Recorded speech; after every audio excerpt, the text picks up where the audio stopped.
Welcome back to another episode of the Prep Baseball Illinois Player Rankings Podcast. Today we're going to be talking about the class of 2026 and 2027 expanded rankings. We recently expanded the 2026 class from 80 players to now 100. So kind of going through the top 10. Scouting director Drew Lakashi will take us through that. Thanks, Gavin. Yeah, we expanded it by 20 guys. It was a busy winter, ton of events, and they certainly do play a role in some guys moving up and down the list. They're 2026s, so they're sophomores. They're still young. There's plenty of time. We try to not go too crazy with how many players we rank. The guys that do make this list are guys that we feel the most confident about, that maybe we've had the most looks on, in-game and showcase looks, to get the full picture of the player, and not a ton of movement in the top 10. Ethan Bass has been the top player in the state for a while now. Actually, the last three ranking updates looking at our sheet. He's an Illinois commit. I wouldn't pigeonhole him as a certain position right now. He can kind of play all over the diamond. I saw him last year playing varsity for Glenbrook North as a freshman, starting at shortstop, hitting at the top of the order. Actually, left the yard in that game. He's just a really talented baseball player. He has tools. The body's going to continue to fill out and get stronger. He can pitch. He's a high-level arm if he wants to be. But the bat and the position player are his calling card right now. And he's leading the way. And right behind him is TJ McQuillan. Physical left-handed bat. He's actually up one spot from 3 to number 2. He's a Louisville commit. 6 foot, 223 pounds. Looks like he could be a physical linebacker, and has that presence in the box. There's all kinds of physicality. At the preseason All-State, he averaged 77.1 mile per hour bat speed, had huge rotational acceleration numbers. The numbers were just kind of off the charts here, so I'm just going through a couple. Averaged 98.4 miles an hour off the bat during BP. Topped at 102.4, and then his max batted ball went 382 feet. It's one of the more powerful bats in the class with some feel to hit. Defensively, he's another guy that I don't think it's set in stone right now. He's a corner somewhere, whether that's third base, first base, left field, right field. The outfield's still a little new to him, just until he gets a number of reps out there, reading balls off the bat and BP, whatever it may be. But we like him a lot. I think he's gonna be a force in that Caravan lineup for a while over there at Mount Carmel, and a name to know. And then coming in at number 3, he's actually up one spot as well as Patty Roth. He was committed previously. He is now uncommitted, back on the market. Top arm on the market. 6'3", 195 pounds, was up to 91.1 at the preseason All-State underclass. He's got a lot of polish in his overall repertoire. We've seen a lot of him. So just continuing to see his velocity climb, the stuff tick up. He's one of the best arms in the class, especially, that's uncommitted, and a lot of schools should know about him. It's a Power 5 type of arm. Landon Tomey, I think, is another one just to mention here. Joey Ireland, we talked about him a little bit because Tyler Defaball saw him play this spring and he looked really good. Joey Ireland's at number 5 and Landon Tomey's right behind him at number 6. Tomey's a second baseman right now. I don't know if he'll stick there. If he can, I think his value continues to go up, because I love the left-handed bat. I think the frame it's nowhere near where it's going to be when it's all said and done. It continues to tick up a little bit, and I've always liked the swing. When I've seen it, which I've seen a lot of in-game at-bats just watching Nazareth last spring and into their playoff run, making it to state, I've seen minimal swing and miss. And I've seen like a heavy barrel using the whole field, a lot of gap to gap, natural staying inside the baseball and going the other way. Was unfazed by some velocity that I saw him face last spring. So really excited to see what he can do the rest of this spring for Nazareth. He's not needed to be one of their top bats in that lineup. They're so talented top to bottom with David Cox and Jaden Fauski and a number of other guys that he can just kind of fit in there and have some protection around him and hopefully get a good number of fastballs and put up some numbers this spring. But we like him. He's at number 6.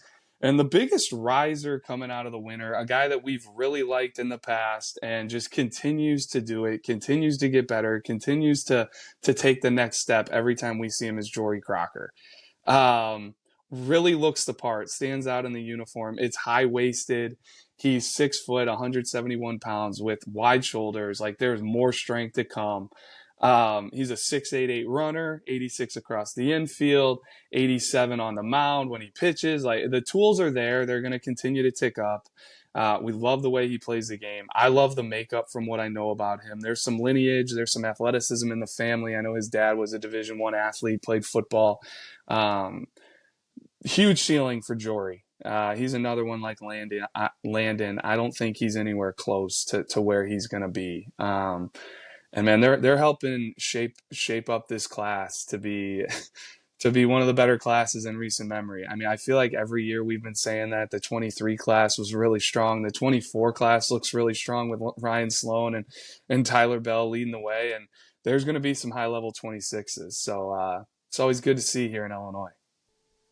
Yeah, for sure. And then kind of moving outside of that top 10, still a lot of talented names. And kind of the first one here is one that really kind of popped on. I mean, we've already known who he was, but this past, preseason All-State, again, really impressed as a two-way, and Frank Costable. Yeah. He is a guy that I personally have not seen play live in game. We have as a staff, we got to look at him. He was called up at Stevenson. He goes to Stevenson High School. He was called up last year as a freshman, got plenty of time as a freshman and made an impact. And we got brief looks at him. But, man, what he did this winter, it blew me away. Just from a tool standpoint and then how he went about it. He jumped from 32 to number 14 in the class. He is an outfield right-handed pitcher. He's 5'9", 165 pounds, which I think makes it even more impressive. Just the tools that are coming out of that frame. The first thing he did at the preseason All-State was outfield defense, and I was kind of coordinating the event, making sure things were running smooth. But I'm watching him take his defense, and I'm watching the way the ball's coming out of his hand, and it was different. It had to be the record for the preseason All-State underclass. We need to look at that. We need to dig into that because I don't remember seeing an arm play that well at that age from the outfield in my time doing this since 2015. He was up to 98, and it wasn't a head whack, grunt, all or nothing throw. Like, it was coming out pretty clean and easy with all kinds of life. Ran a 6.80 in the 60, took a strong round of BP. For me, it's a little bit of a crude right-handed swing, but he gets it done. The ball comes off the bat really good. There's all kinds of twitch and strength. And he's been hitting in the middle of that Stevenson lineup this spring. And every time we see box scores, his name's in there. But then he gets on the mound and runs his fastball up to 91.8. His average fastball was 90.2. He's ripping off a slider that averaged 80 miles an hour at 2,700 RPM, shows a changeup, not a ton of effort. It could be a starter profile potentially. I don't know how to view it yet, just with the frame and need to see it in game and how he repeats. But in the bullpen, he was repeating. The fastball was at the bottom of the zone. It had some arm side life and run. I mean, I could go on and on about Costable. It was a very impressive performance. He is a guy that could continue to move up this list as we go see him and see what's really real in game. But I know he's been an impact performer for Stevenson, which is a good sign. So yeah, that's one of the biggest jumps there, Gavin, that I think is worth talking about in the 26 class. Yeah, and then looking at a talented sophomore in Mount Carmel, you got Connor Ellentenney. Sorry. Yeah, and just adding on to a already really talented list of sophomores at Mount Carmel. We already touched on a couple of their bats, TJ McQuillan, Joey Ireland, but they also have Anthony Chavez and Logan Fernandez that are ranked bats for us right now in the 2026 class, but they have arms to go with it. We touched on Ian Tosi on Monday with his performance last week against De La Salle. He's the ace of that staff, left-handed arm. But Connor Ellentenney, probably just scratching the surface there. Can run it up to 89. We saw it this winter. It's a guy we need to get out and see this spring. But a lot to like there. Right-handed arm. And then they also have another arm in Jacob Matisse, who not as high profile as, Ellen Tenney and Tosi right now, but a guy that we've really liked in the past. And he came in and closed that game last weekend against De La Salle, and just kind of seemed like the moment wasn't too big for him as a sophomore. Came in a big spot, bases loaded jam, and he pitched really well. So those are just some arms to know from Mount Carmel that are all ranked and very talented right now. Yeah, and Gavin, just to go off of what Tyler was saying about Ellen Tenney, I mean, he's got one of the bigger ceilings in the class. Just watching the way the body moves, the way his frame, is made up. He's 6'3", 193 pounds, but it's loose limbed. He's a pretty free, easy mover. Also is a basketball player for Mount Carmel. So there's a ton to like there from a ceiling, and he's up to number 16 in the class. Yeah, and then moving on to, we got Cameron Jenkins and Brandon Pels, two guys that Hammett's seen in games so far this spring, and guys that popped kind of at the preseason All-State this past winter. Yeah, I got a good look at Cam. I saw Oswego 2 games in a row at the Kickoff Classic, so I got quite a good look at him. It's 6 foot 166. There's a lot more in that frame. It's athletic, high-waisted. He stood out initially with IO. He's an advanced defender. Then it easily translated to the game. He's actually very, very authoritative in the game with calling off the other defense around him and just taking charge, which is impressive for his age, especially being surrounded by juniors and seniors on that infield. But yeah, the swing is loose and whippy. There's definitely more in there too. Hit a home run. So there's more power to come, and he's already got some in there already. But yeah, he's a really high level upside shortstop that we like. And then I touched on Pels a little bit last call, and yeah, he's 83 to 86. That's what he pitches at, or at least that's what he did when I saw him. But then he was reaching back for 88, 89, which is, that's not something that you see very often, especially with a kid that age, to save some in the tank. But yeah, he knows how to pitch, and he's got the high level stuff. Usually you don't see both together, especially not at that age. So the ceiling is very high for him as well. And I'm excited to see what, he keeps putting in on turning out the rest of the spring with hopefully adding even more into that fastball as it gets warmer. But yeah, we like him a lot. And just kind of jumping in here on Jenkins, I also saw Oswego at the Kickoff Classic. He was facing Ethan Bagwell, a Mizzou commit, 2024, one of the top-ranked arms in our current senior class. Was up to 97 that day, pitching anywhere from 92, 95. And you would have thought the way that he was the leadoff hitter. He was the first kid up to bat of the whole game. Bagwell got him pretty good on 4 pitches the first at-bat. His second at-bat, he gets up there. First pitch, he swings at a 96-mile-an-hour fastball and fouls it straight back. So he was on it. Then he goes 95 on the outer half, takes it the other way for a ball that I thought was fair for a double. It would have been a double. And then the very next pitch again, Bagwell comes back with 95, and he barrels a ground out to second base. Gets up there, not scared at all. He got in his first at-bat, rebounded nicely, and then defensively, same game, goes into the 6.5 hole, gets a ball, back picks it, plants off his back foot, throws a guy out. Super advanced play for a sophomore to make. You would not have thought he was a sophomore playing in that game. Going up against velocity, showing well, holding his own. Would have thought he was a senior, honestly. So super impressive look at an upside prospect there for Oswego. Yeah, and then kind of looking over here at Easton Newman now. He's a guy that I've seen. I remember him at the state games, and he did really well there and impressed. But Drew, he's up to number 22 now. Yeah, which is quite a climb for him. He's up over 20, actually 24 spots to be exact. And I've long liked Easton. He's been on our radar. He was a varsity starter as a freshman for Deerfield.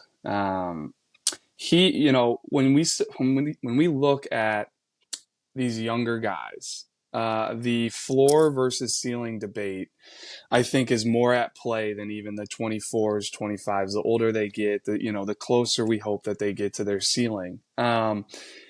I don't know what Easton Newman's ceiling is exactly, as far as how big he's going to get. Like, height-wise, he may be where he's at, but he continues to get stronger, and I really like where his floor is. I just think he's a really good baseball player, and he's athletic. His numbers keep ticking up every time we see him.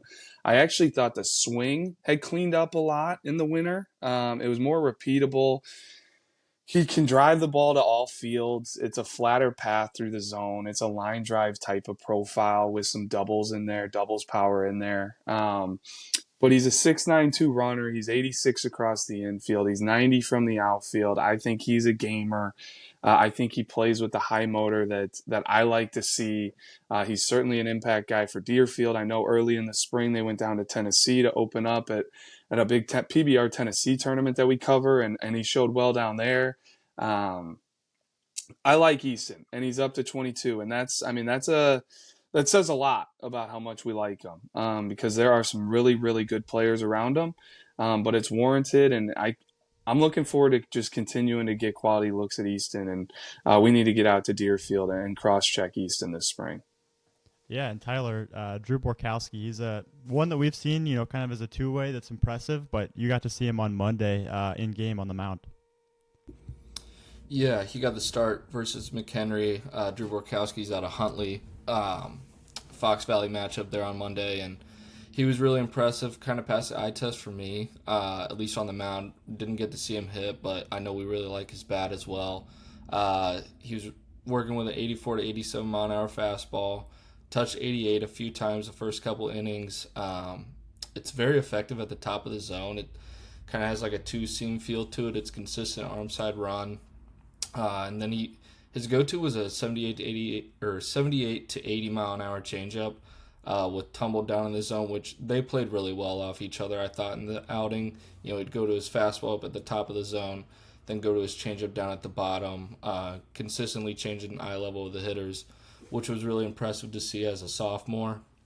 So he's a guy, arrows pointing up on him for sure, and it was just good to go out and see him on Monday and see him perform well. Yeah, and then kind of moving down to Adam Swanson. He's number 24 right now. He's from Ottawa High School. We saw him back at the underclass showcase last fall. Had really good numbers, good metrics, and then he came to the preseason All-State and did it again. He's a strong 5'10", 186-pound kid, 100-mile-an-hour EVs, 80-mile-an-hour catcher velo, 187 pop time, 6'7", 160 time. He's just a really talented kid, a lot of tools, but now it's more just seeing if he's able to do it in-game, because we know he has the numbers that can do it in the showcase. So if he can do it in-game, he's going to be one that could really jump up to, higher numbers as he, gets older and continues to, move on throughout his high school career. I think there's a great point that I just kind of want to build off of, because he is a guy that's shown well twice for us. We really like the swing. I thought behind the plate, this most recent look, it looks like he has a chance to stick back there. And that's what makes doing these rankings so difficult, is the variety of looks that we have on guys.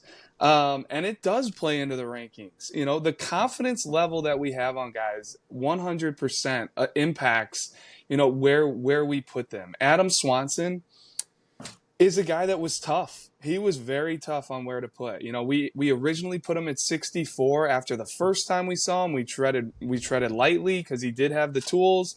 He runs good. He's a compact, strong body.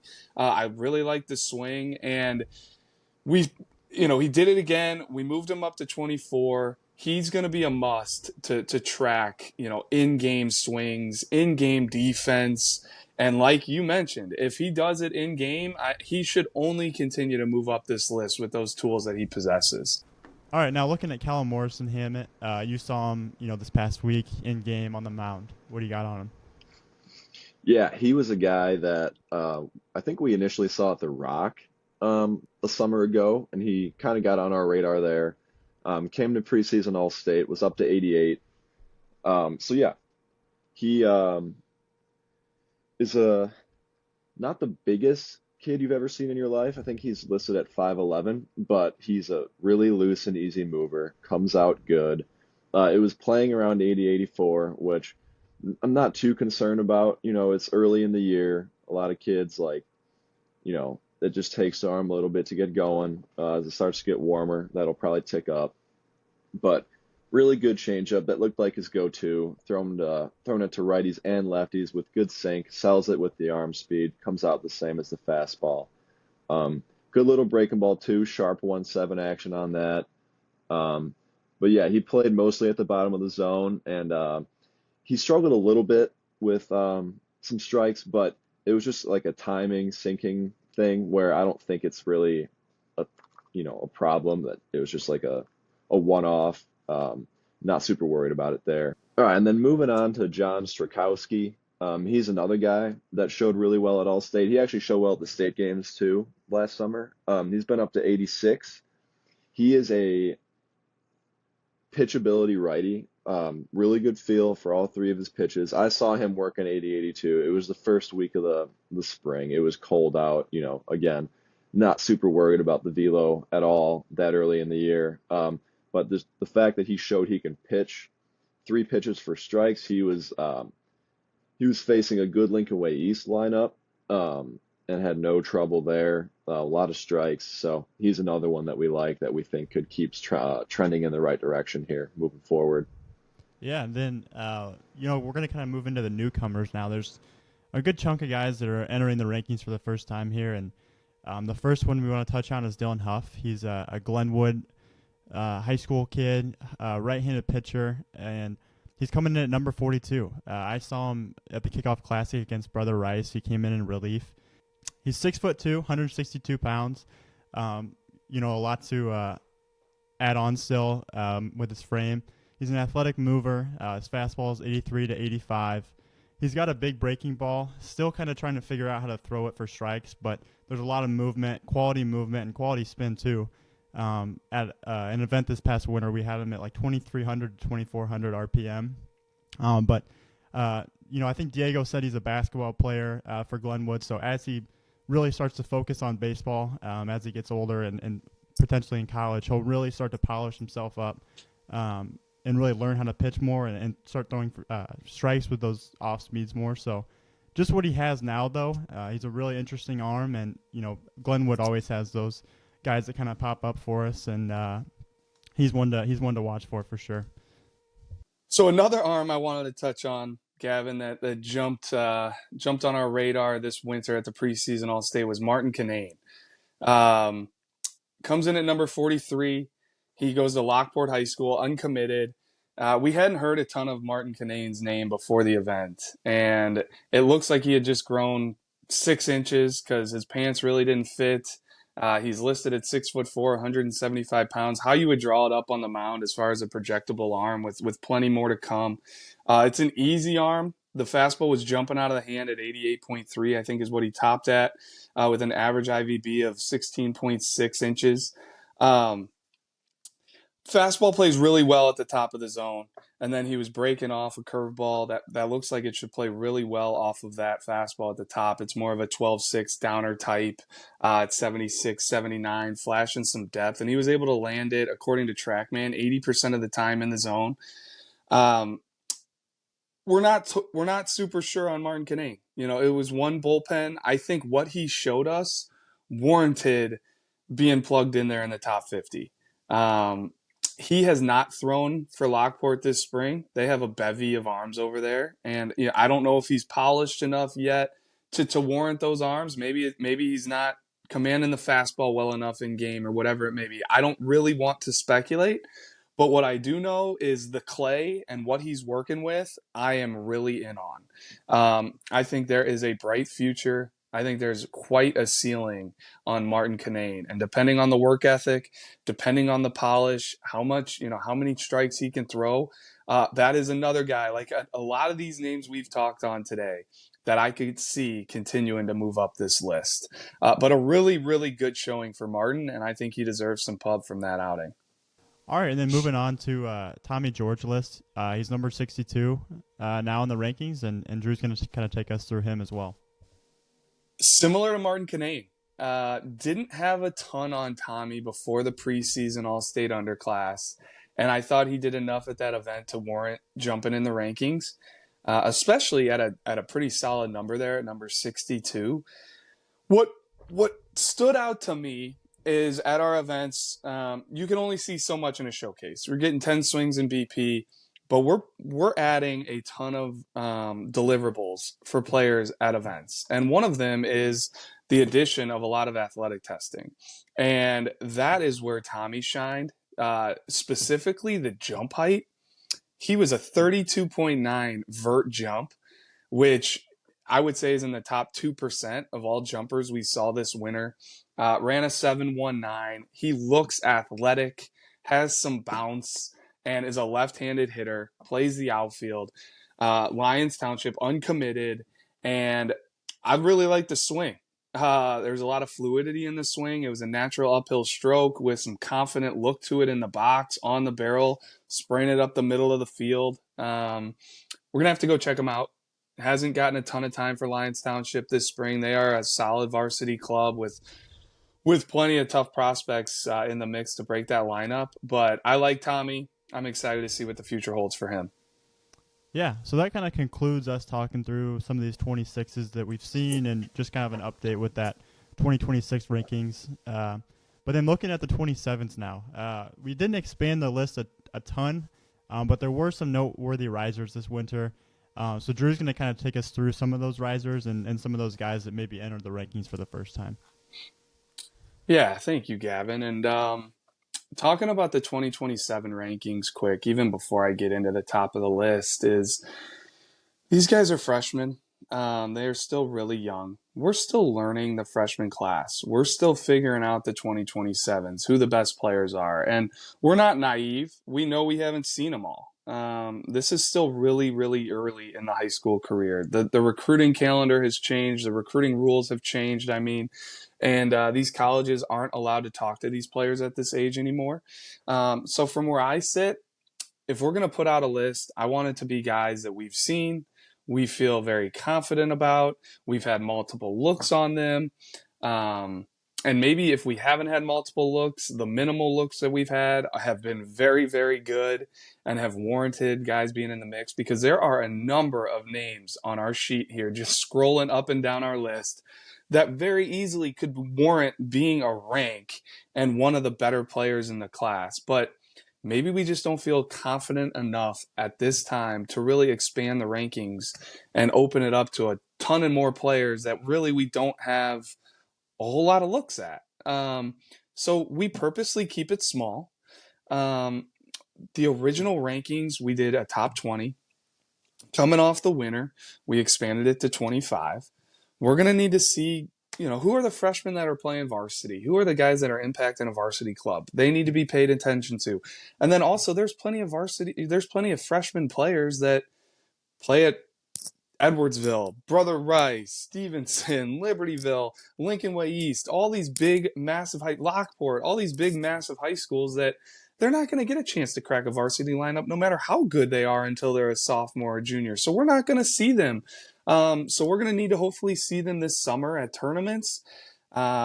And then moving forward, just naturally, maybe at the Illinois State games, a lot of these guys will earn invites to the Illinois State games and be able to prove it there, where we're going to have a showcase and then 3 games where it's going to be against nothing but good arms. And you learn a ton about these players who can actually, fit in with the varsity caliber, and not just varsity caliber. I mean, they're really, really good players at that Illinois State games, which brings a ton of players to the forefront. So that's really what I'm looking for out of this 2027 class. Along with that is we're doing the super sophomore games for the first time this year, which should be a really cool event over at Indiana. A couple states, 6 states are bringing in one team. Just like we do the future games. We pick a Team Illinois. We're going to pick a Team Illinois for that super sophomore games, bring them over there to IU, hopefully dominate, and go from there. But that's really for the 27s what I would be looking for. And, touching on some of these guys at the top, Sebastian Wilson, he's a Tennessee commit. He committed to Tennessee a while ago before they changed those recruiting rules. Outfielder, left-handed hitter. He's been doing his thing for Lane Tech so far this spring. Very talented prospect. Josh Morgan's at number 2. He's an uncommitted outfielder at Fenwick. He's been playing varsity. He's also gotten some offers in football. He's a high-level athlete that I'm high on. We're high on. Colin Campbell, number 3. He's a left-handed hitting shortstop at Brother Rice, committed to Louisville. Good player. Really good player. Does a lot of things well. Gavin Stanislawski at number 4 at Brother Rice, uncommitted, corner infielder, right-handed pitcher, competitor, advanced frame, can really swing it. And then looking at number 5 is infielder, outfielder Andrew Talbert, who is climbing up the list a little bit after the winter. One of the biggest risers when it comes to the top 10, especially at the top. He was extremely impressive this winter at the preseason All-State. Put up good numbers across the board, but also, impressed in BP. Looking across his numbers, he ran a 6.9 460. He was 95 from the outfield.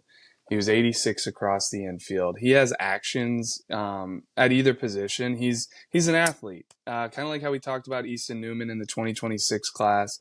Talbert's kind of built out of that same mold. He's got a compact, strong frame, and he's athletic. Moves good, feet move really good on the infield, plays through the baseball, and then he goes out to the outfield and he looks natural out there. So he's not a guy that we need to pigeonhole into a position, as of yet. I think time will tell on that. And he's a true utility guy at this point, and the bat is impactful. It's an aggressive, fluid right-handed swing. With some natural loft to it. There's going to be some pull side power that he can create out of that strong frame. And he's a baseball player. We've seen him up at the Rock plenty of times. And he's a gamer. He's a guy we really, really like. And he's the new number 5 in the class. And working our way down that list and looking at a couple other noteworthy names that are climbing, Caden Wisniewski. He's been a very familiar face with us for a while. He's come to the Junior Future Games down in Atlanta, Georgia at our Lake Point facility. So we know Caden really well and love the character, love the makeup, and he's a performer. He is a high floor guy with a ceiling. He goes to McHenry High School. He is 6 foot, 164 pounds with plenty more maturing to come down the road. And is one of the more polished, if not the most polished arm on this board here. This winter, he was up to 90.1 at our preseason All-State with a 3-pitch mix. He also plays, a very serviceable infield. He was 92 across the infield. He can handle the bat. I would think at some point in his high school career, he will impact that McHenry lineup. But for right now, he's getting quality innings as a freshman on the mound. Which is very impressive for, at a school like McHenry. And he's one of their top arms on that staff, and they're having a very, very good year this spring. So we love Wisniewski, very high ceiling on him, and expect him to just continue to get better because he is the same guy, if not better, every time we see him. And I think the consistency of him is one of his best attributes right now. So moving down the list, right behind him is another big riser who's up almost 10 spots, who really opened some eyes this winter at the preseason All-State underclass, and it's Brady Bunick. He's a 6'3", 185-pound right-handed pitcher at Libertyville, uncommitted. And if we had gotten or have gotten to this point more quality in-game looks at Bunick where he was doing his thing in-game, holding the velo that he was showing at the preseason All-State, he could warrant being a top 3 kid in this class. The body, the frame is right. It's only going to continue to get more and more impressive. And for his 6'3", 185-pound frame, he moves down the mound really, really well. He's a fluid mover, and it's controlled and balanced down the mound. It's not overly efforty. And he was up to 91 with a starter profile, 3 pitches, a sweeping slider as the breaking ball, showed a changeup. The sky is the limit for him. I don't have as much confidence on him, toeing the rubber if he had to win a game versus Caden Wisniewski right now. But man, you give it 3, 4, 5, 6 years down the road, Brady Bunich could turn into something special. So really, for his sake, hoping that happens, and hoping as we continue down this high school road for him, he just continues to move up that list. And I think that's probably the hardest thing looking at this 2026 list, this 2027 list, is it is really hard to continue to climb up the board as you move, through the rankings, and as you get older. Because as you get older, we touched on it, we're going to see more and more players as you become a sophomore, become a junior, and the pot of players that now could be ranked just continues to grow immensely. And the more players then get in the rankings, the more players we see, we may have a certain grade on you, and that grade doesn't change. How we graded you out does not change, but we may see 10 guys, in a ranking cycle that we put a higher grade on than you.